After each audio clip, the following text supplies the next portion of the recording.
IPS హోదా పొందున్నాను, నేను ఎంత ఐపీఎస్ అయినా నా మీద వివక్ష పోదా అని చెప్పి కన్నీరు పెట్టుకుని చెప్తూ ఉన్నాడు. అతను మీరు బీహార్లో ఉన్నవాడిని ఒక ఒక డెకాయిట్ని పట్టుకునేటట్టు ఎర్రచందనం దొంగ పట్టుకోవడానికి వెళ్ళినట్టుగా ముఠాగా పోలీసులు వెళ్ళి అతని ఇంటిని చుట్టముట్టి పొరుగు రాష్ట్రంలో ఉన్నవాడిని ఇక్కడికి తీసుకొచ్చి కటకటాల్లో పెట్టడం కోసం మీరు చేసేటువంటి ప్రయత్నం ఇది నేరాలని అరికట్టడం కోసం, నిజాయితీగా పరిపాలించడం కోసం కాదు. నీ ప్రభుత్వంలో చంద్రబాబు నాయుడు గారు మీరు ఎంపిక చేసుకున్నటువంటి డిప్యూటీ స్పీకర్ రఘురామకృష్ణరాజు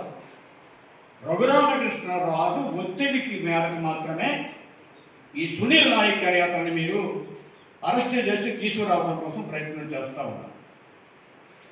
నేరం చేస్తే ఎవరైనా మీరు చేయొచ్చు. అతను చెప్తూ ఉన్నాడు, ఎఫ్ఐఆర్లో నా పేరు లేదు, నేను ఆ ఇన్సిడెంట్లో లేను, అయినా మీరు నన్ను 4 సంవత్సరాల తర్వాత టార్గెట్ చేశారు అంటే ఎందుకు చేశారు? అతన్ని కేవలం డిప్యూటీ స్పీకర్ రఘురామకృష్ణరాజుని సంతృప్తి పరచడం కోసం, అతని కళ్ళల్లో ఆనందం చూడటం కోసం సునీల్ నాయక్ని జైల్లో పెట్టాలని చూస్తున్న ప్రభుత్వం. మీరు అతని కళ్ళల్లో ఆనందం చూడటం కోసం అతను డిప్యూటీ స్పీకర్ పదవి ఇచ్చారు కదా, సరిపోదా? మళ్ళీ దళిత ఐపీఎస్ ఆఫీసర్ని కట్టడాలో పెడితేనే డిప్యూటీ స్పీకర్ ఆనందిస్తారా? మీరు అంత నిజాయితీగా ఉంటే ముఖ్యమంత్రి గారు నరేంద్ర మోడీ గారు ఇవాళ ప్రజల సొమ్ము పంజాబ్ నేషనల్ బ్యాంకులో ప్రజలు డిపాజిట్ చేసినటువంటి సొమ్ములు సుమారు 2,000 కోట్ల రూపాయలు, 1,760 కోట్ల రూపాయలు ఇండు పవర్ కార్పొరేషన్ కోసం లోన్ తీసుకున్నటువంటి ఈ రఘురామకృష్ణరాజు ఆ రుణం ఎగ్గొట్టాడన్న సంగతి మీకు తెలుసు కదా. దాని మీద సిబిఐ 2022లోనే సాక్షిలు వేసిన సంగతి తెలుసు కదా. 2024లో ఏదో రాష్ట్రం అమృతం కోసం నేషనల్ లా ట్రిబ్యునల్ ఆకరించిన విషయం తెలుసు కదా. ఇట్లాంటి ఆర్థిక నేరస్తుని 2,000 కోట్ల రూపాయల ప్రజల సొమ్ము కావలసిన వాడిని అతను స్పీకర్ పదవిలో పెడతారా? ఎక్కడో కడుపు కోసం బీహార్లో ఉద్యోగం చేసుకున్నటువంటి వాడిని ట్రైబల్ ఐపీఎస్ ఆఫీసర్ తీసుకొచ్చి అతని కోసం జైల్లో పెడతారా?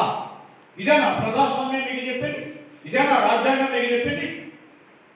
ఇది ఖచ్చితంగా దళితుల మీద వివక్ష, దళిత ఆఫీసర్ల పట్ల మీరు ఉంటే ఇక సామాన్య దళిత సంగతి ఏమిటి అని చెప్పి మేము ప్రశ్న తెలుసుకున్నాం. మీ ద్వారా పత్రికా ప్రతినిధులు ఉంటే వారికి విజ్ఞప్తి చేయదలుచుకున్నాం. మీ ద్వారా మేము ప్రభుత్వాన్ని డిమాండ్ చేయదలుచుకున్నది. ఇవాళ రఘురామకృష్ణరాజు అనేటువంటి వ్యక్తి ఆ ఎమ్మెల్యే డిప్యూటీ స్పీకర్కి అనర్హుడు. అతని వెంటనే డిస్మిస్ చేయాలి. రెండవది, ఎవరైతే వీరి సుబ్రహ్మణ్యం హత్య కేసులో షార్ట్ షీట్ని బలహీనంగా వేసి అతనికి డిఫాల్ట్ బెయిల్ రావడానికి, అనంతబాబుకి డిఫాల్ట్ బెయిల్ రావడానికి ఉపకరించినటువంటి రవీంద్రబాబు ఎస్పీ ఎవరైతే ఉన్నారో అతన్ని ఇమీడియట్గా సస్పెండ్ చేసి అరెస్టు చేయాలి.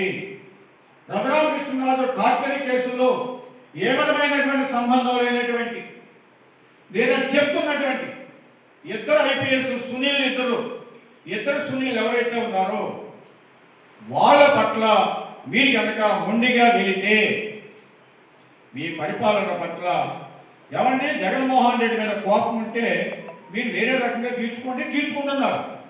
ఆల్రెడీ మేము ఆయన మీద కోపంతోనే మిమ్మల్ని గెలిపించాం, ఓడిపోయాడుగా. ఇంకా అతని మీద కోపంతో అతని ఆధ్వర్యంలో పనిచేసిన అధికారుల మీద మీరు కక్ష సాధింపు సరికాదు. సునీల్ నాయక్ని అరెస్ట్ చేయడం, సునీల్ కుమార్ని సస్పెండ్ చేయడం, ఈ 2 విషయాల్లో ప్రభుత్వం తన నిర్ణయాన్ని మార్చుకోవాలని చెప్పి వేదస్వం గంటాపదంగా డిమాండ్ చేస్తుంది.